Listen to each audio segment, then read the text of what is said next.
Hello friends, welcome to my channel green house. और आज का हमारा पौधा है करी पत्ता का पौधा। करी पत्ता एक ऐसा पौधा जो कि बहुत सारे औषधीय गुणों से भरपूर है। ये एक औषधीय यानी कि मेडिसिनल प्लांट है जिसका इस्तेमाल बहुत सारी बीमारियों को ठीक करने के लिए किया जाता है। पाचन संबंधी बहुत सारी बीमारियों को ठीक करने के लिए कड़ी पत्ते का इस्तेमाल किया जाता है, या फिर बालों की बहुत सारी समस्याओं को ठीक करने के लिए भी कड़ी पत्ते का इस्तेमाल किया जाता है। तो कड़ी पत्ता लगभग आप सबके घर में ज़रूर होगा। अगर आपके पास 2-4 पौधे हैं तो उसमें एक कड़ी पत्ते का पौधा भी आपके पास ज़रूर होगा। बहुत सारे लोग ये पौधे लगाते हैं, लेकिन कई लोगों की कंप्लेन होती है कि उनका कड़ी पत्ता ग्रोथ नहीं कर रहा है। तो अगर आपका कड़ी पत्ता ग्रोथ नहीं कर रहा है, नई पत्तियां उसके अंदर निकल करके नहीं आ रही हैं, तो आपको क्या करना है, कौन सा वो खाद देना है। क्योंकि कड़ी पत्ते का इस्तेमाल हम खाने के लिए करते हैं, मेडिसिन बनाने के लिए करते हैं, तो हमेशा इसको ऑर्गेनिक तरीके से ही हमको उगाना चाहिए। हमें इसमें किसी भी तरीके का कोई केमिकल फर्टिलाइज़र इस्तेमाल नहीं करना है। अगर आप कड़ी पत्ते का नया पौधा लगाना चाहते हैं तो बारिश का जो टाइम है वो काफ़ी बढ़िया टाइम है। इस समय आपको नर्सरी से कड़ी पत्ता के नए पौधे मिल जाएंगे। इस समय नए पौधे नर्सरी में आए हुए होते हैं, तो आपको हेल्दी प्लांट मिल जाएगा, यानी ऐसा पौधा जिसके अंदर किसी भी तरीके का कोई कीड़ा या फिर फंगस ना लगा हो। नर्सरी से नया पौधा खरीदते समय हमेशा आपको एक हेल्दी प्लांट ही लेना चाहिए। अगर आप नर्सरी से नया पौधा खरीद कर लेकर आना चाहते हैं तो ऐसा पौधा खरीदें जिसके ऊपर कोई भी कीड़ा वगैरह पत्तों के ऊपर आपको लगा हुआ दिखाई ना दे। एक ऐसा पौधा जिसकी पत्तियां हरे रंग की और चमकदार हो, ऐसे ही पौधे को आप खरीदें। अगर आप स्टार्टिंग से ही कोई ऐसा पौधा खरीद लेंगे जो कि पहले से ही बीमार है और आप घर में लाकर लगाएंगे, तो ऐसा पौधा आपका निश्चित रूप से खराब हो जाएगा। तो फ्रेंड्स, आपने एक अच्छा खासा पौधा खरीद लिया, लेकिन पौधे को लगाते समय हमेशा आप अच्छी मिट्टी का इस्तेमाल करें। जिस भी मिट्टी में आप लगाते हैं उसमें कोई भी कंपोस्ट आप ज़रूर मिलाएं।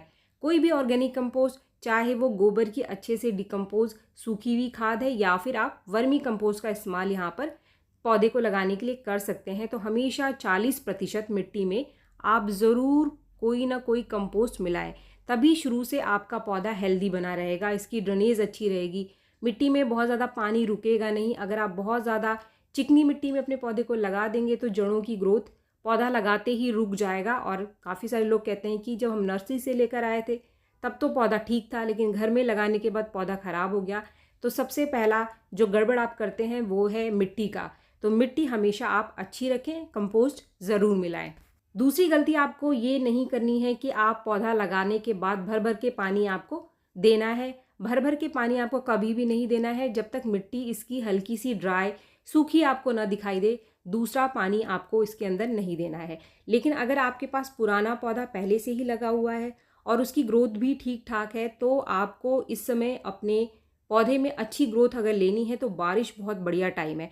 आपको क्या क्या काम करना है और इस पे आपको ज़्यादा नई पत्तियाँ कैसे लेनी है, इसके ऊपर आपको सबसे पहला काम अभी इस समय बारिश में क्या करना चाहिए, कौन सी खाद है जो कि नई पत्तियों को निकालने में मदद करेगी।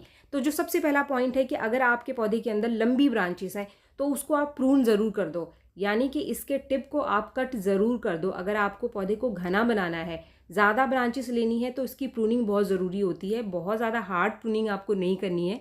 आप सिर्फ थोड़ा थोड़ा सा 2-3 नोट छोड़ करके इसको काट दोगे तो ज़्यादा से ज़्यादा नई ब्रांचेस आपको मिलेंगी। अगर आप अपने पौधे की रिपोर्टिंग करना चाहते हैं, अगर आपका पौधा छोटे गमले में लगा हुआ है तो ये काफ़ी बढ़िया टाइम है इसको रिपोर्ट करने का। इसको आप बड़े गमले में ट्रांसफ़र कर दो, लेकिन एक चीज़ का आपको ध्यान रखना है कि जो इसकी जड़ें हैं इनको आपको नहीं काटना है। बस आप इसकी टिप प्रूनिंग कर सकते हैं कुछ इस तरीके से, बस हाथ से जो इसकी नई पत्तियां निकल करके आ रही हैं, 2-4 पत्तियां, इनको आप तोड़ करके अगर निकाल दोगे तो ये नीचे से ज़्यादा ब्रांचेस को निकालेगा। अगर आप इसको नहीं निकालोगे तो ये जो ब्रांच है, 1-2 ब्रांच जो आपके पौधे में पड़ी हुई है, वही लंबी होती चली जाएगी। एक चीज़ का और ध्यान रखना है आपको, अगर आप इसकी रिपोर्टिंग कर रहे हो, नए पौधे को लगा रहे हो या फिर पुराने पौधे को नए पॉट में शिफ्ट कर रहे हो, तो जड़ों को आपको ज़्यादा डैमेज नहीं करना है, जड़ों को ज़्यादा तकलीफ ना पहुँचाएं। सिर्फ थोड़ी थोड़ी एक्स्ट्रा मिट्टी आप निकाल कर ही इसको पॉट में शिफ्ट करो। ज़्यादा जड़ें अगर आप इसकी डैमेज कर दोगे तो पौधा आपका अचानक से शॉक में चला जाएगा, जिससे कि आपका पूरा का पूरा पौधा खराब हो सकता है। तो फ्रेंड्स, ये वाला जो आप पौधा देख रहे हैं, ये वही पौधा है जो पीछे मैंने आपको दिखाया था। इसमें कुछ दिन पहले ही मैंने टिप प्रूनिंग की थी और आप नई ब्रांचेस इसके अंदर देख सकते हैं। इसमें कितनी सारी नई ब्रांचेस निकल करके आई हैं।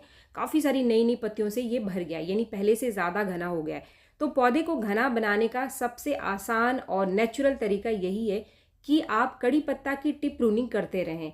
और ये जो बारिश का टाइम है वो बहुत ही बढ़िया टाइम है नए पत्तियां लेने का, नए ब्रांचेस लेने का। तो इस काम को आप ज़रूर कर लो अगर आपको अपने कड़ी पत्ता को घना बनाना है। अगर आप थोड़ी सी प्रूनिंग करना चाहते हैं, 4-5 इंच काटना चाहते हैं और आपके पौधे में बहुत सारी ब्रांचेस हैं, तब भी आप थोड़ी बहुत प्रूनिंग आप इसके अंदर कर सकते हैं। फ्रेंड्स, इस समय बारिश में एक काम आपको और कर लेना चाहिए, वो है आपके पौधे की मिट्टी की गुड़ाई आपको ज़रूर करनी है इस समय। क्योंकि अगर मिट्टी ऊपर से सख्त होती है तो पानी काफ़ी देर तक इसके अंदर रुका रहता है, यानी बारिश का पानी लंबे टाइम तक आपके पॉट में ही बारिश होने के बाद भी रुका रहेगा, नीचे आसानी से नहीं निकलता है। तो हमेशा 15 दिन में एक बार आप अपने सभी पौधों की गुड़ाई ज़रूर करें। जैसे ही आपको मिट्टी थोड़ी सी सूखी हुई दिखाई दे, आप पौधों की गुड़ाई ज़रूर कर लीजिए, ताकि पौधे की जो मिट्टी है उसकी ड्रेनेज अच्छी रहे, पानी आसानी से निकलता रहे। फ्रेंड्स, इसके बाद हम आ जाते हैं फर्टिलाइज़र के ऊपर। क्योंकि कड़ी पत्ता हम खुद खाने के लिए इस्तेमाल करते हैं, तो इसीलिए कभी भी इसमें किसी भी तरीके का केमिकल फर्टिलाइज़र आपको नहीं देना है। हमेशा आप ऑर्गेनिक चीज़ों का ही इस्तेमाल करके इसकी ग्रोथ को बढ़ाएं।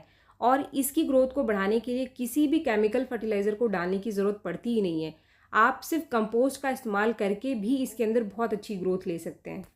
अगर आपके पास कंपोस्ट नहीं है तो हमारे घर के अंदर ही रोज़ कुछ ऐसी चीज़ें निकलती हैं जो वेस्ट होती हैं, उनका इस्तेमाल करके भी आप कड़ी पत्ता की ग्रोथ को बढ़ा सकते हैं। कड़ी पत्ता एक ऐसा पौधा है जिसको नाइट्रोजन की सबसे अच्छी मात्रा चाहिए होती है, तो इसके लिए जो कंपोस्ट है वो बेस्ट तरीका है इसकी ग्रोथ को बढ़ाने का। तो अगर आपके पास कंपोस्ट है, चाहे वर्मी कंपोस्ट या फिर गोबर की खाद का लिक्विड फर्टिलाइज़र भी अगर आप 15 दिन में एक बार इसको दे देते हैं, तो इससे भी जो इसकी पत्तियां हैं वो हरी भरी और चमकदार निकल करके आती हैं। अगर आप किसी भी तरीके का होममेड फर्टिलाइज़र इसको नहीं दे रहे हैं, तो आप कंपोस्ट 2 महीने में, 3 महीने में 4-5 मुट्ठी इसकी मिट्टी में ज़रूर डाल दें। ये भी काफ़ी है इसकी ग्रोथ को बढ़ाने के लिए। लेकिन आज की इस वीडियो में मैं आपके साथ शेयर कर रही हूँ कुछ ऐसी चीज़ें जो कड़ी पत्ता की ग्रोथ में कमाल का काम करती हैं। उसमें एक जो चीज़ है वो हमारे घर के किचन में लगभग रोज़ ही निकलती है। ये जो आप देख रहे हैं ये है चावल का पानी। आप चावल रोज़ लगभग बनाते हैं, तो चावल के पानी को आपको कभी भी नहीं फेंकना है। चावल के पानी में कुछ ऐसी चीज़ें पाई जाती हैं जो कि आपकी कड़ी पत्ता की ग्रोथ को तेज़ी से बढ़ाएंगी। अगर आपका कड़ी पत्ता बिल्कुल भी ग्रोथ नहीं कर रहा है, काफ़ी सारी चीज़ें आप डाल चुके हैं, तो आप एक बार इस लिक्विड फर्टिलाइज़र का इस्तेमाल अपने पौधे में ज़रूर करें। अगर आप चावल को भिगो करके रखते हैं तो उसके पानी को आपको कुछ इस तरीके से निकाल लेना है। अगर आप चावल को भिगोते नहीं हैं, सिर्फ चावल को आप धोते हैं, तो जो पहला दूसरा पानी निकलता है धोने के बाद, उसको आप फेंकना मत। उसको भी एज अ फर्टिलाइज़र आप अपने पौधे में इस्तेमाल कर सकते हैं। इसके साथ एक और चीज़ है जो कि रोज़ ही लगभग हमारे घर के किचन में निकलती है, वो है चाय की पत्ती। चाय की पत्ती नाइट्रोजन का बहुत ही बढ़िया सोर्स है और जितने भी पत्तेदार पौधे होते हैं उनमें नाइट्रोजन चाहिए ही चाहिए। अगर पौधे में नाइट्रोजन अच्छी मात्रा में रहेगी तभी पत्ते चमकदार और बड़े होंगे और सुंदर निकल करके आएंगे। इसके लिए जो रोज़ चाय की पत्ती चाय बनाने के बाद आपकी चाय की छन्नी में बच जाती है, उसका कमाल का काम है कड़ी पत्ता के लिए। अगर आपके पास कॉफ़ी पाउडर है तो आप कॉफ़ी पाउडर का इस्तेमाल भी कर सकते हैं, क्योंकि जो कॉफ़ी ग्राउंड है यानी जो कॉफ़ी के बीज है उसके अंदर भी बहुत अच्छी मात्रा में नाइट्रोजन पाई जाती है। अगर आप कॉफ़ी पाउडर का इस्तेमाल करते हैं तो आप आधा चम्मच कॉफ़ी पाउडर या फिर एक पैकेट, ये जो आपको दिखाई दे रहा है, इसको निकाल करके लगभग आधा से 1 लीटर पानी में घोल करके इसका इस्तेमाल कर सकते हैं। लेकिन अगर आपके पास कॉफ़ी पाउडर नहीं है तो आपको कॉफ़ी पाउडर ख़रीदने जाने की ज़रूरत नहीं है। यहाँ पर आप चाय की पत्ती का इस्तेमाल कर सकते हैं कॉफ़ी पाउडर की जगह। ये जो चाय की पत्ती आप देख रहे हैं ये फ्रेश चाय की पत्ती है जो हमने अभी उबाली नहीं है। यहाँ पर आपको चाय की पत्ती की मात्रा सिर्फ आधा चम्मच लेनी है। अगर आपके घर में रोज़ चावल का पानी निकलता है तो उसका मतलब ये नहीं कि आप रोज़ ही एक ही कड़ी पत्ता के पौधे में चावल के पानी को रोज़ रोज़ डाल दो। अलग अलग पौधे में आप दे सकते हैं, जितने भी आपके पास पत्तेदार पौधे हैं। किसी भी पौधे में अगर आप चावल का पानी दोगे तो सब में बहुत अच्छा न्यूट्रिशन मिलता है। चावल के पानी की जगह जो दाल का पानी निकलता है भिगोने के बाद या फिर धोने के बाद, उसका इस्तेमाल भी आप कर सकते हैं। तो फ्रेंड्स, आधा चम्मच चाय की पत्ती को आपको चावल के पानी में भिगो करके 1-2 घंटे के लिए रख देना है। जैसे कि मैंने रख दिया था तो आप देख सकते हैं कि इसका कलर बदल गया है। आप चाहें तो 1 दिन के लिए भी इसको ऐसे ही रख सकते हैं। अभी ये हमारा फर्टिलाइज़र तैयार हो गया है पौधे में डालने के लिए, और इस लिक्विड फर्टिलाइज़र को आपको 15 दिन में एक बार अपने कड़ी पत्ता के पौधे को देना है। अगर आपके एरिया में बारिश हो रही है और मिट्टी लगातार गीली है तो इस लिक्विड फर्टिलाइज़र को ना दें आप। जैसे ही मिट्टी थोड़ी सी सूखी तो गुड़ाई करने के बाद ही आपको इस लिक्विड फर्टिलाइज़र को देना है। फ्रेंड्स, अगर आप सोयाबीन घर में बनाते हैं, सोयाबीन को उबालते हैं या फिर सोयाबीन को आप भिगो करके रखते हैं तो उसके पानी का इस्तेमाल भी कड़ी पत्ता में बहुत ही बढ़िया काम करता है।